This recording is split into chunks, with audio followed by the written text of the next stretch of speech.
வணக்கம்.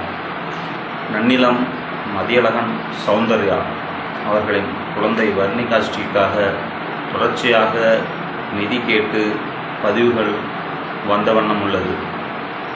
இந்த குழந்தைக்கு ஆரம்பத்தில் மூக்கின் வழியாக உணவு கொடுக்கப்பட்டு கொண்டிருந்தது.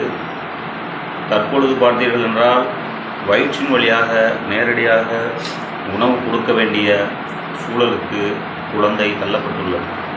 இன்னும் குறுகிய நாட்களில் அந்த 16 கோடி ரூபாய் ஊசியான ஜோல்டஸ்மாவை செலுத்தவில்லையெனில் அந்த குழந்தை இன்னும் மேலும் மோசமான சூழலை அடைய வாய்ப்புள்ளது.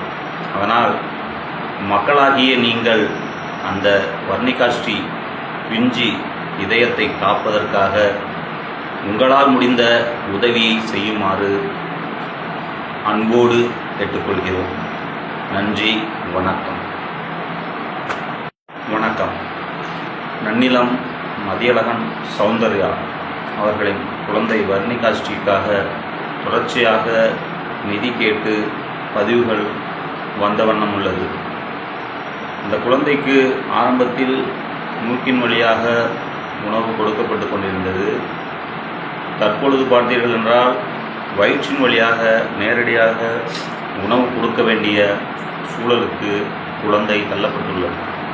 இன்னும் குறுகிய நாட்களில் அந்த 16 கோடி ரூபாய் ஊசியான ஜோல்டஸ்மாவை செலுத்தவில்லையெனில் இந்த குழந்தை இன்னும் மேலும் மோசமான சூழலை அடைய வாய்ப்புள்ளது.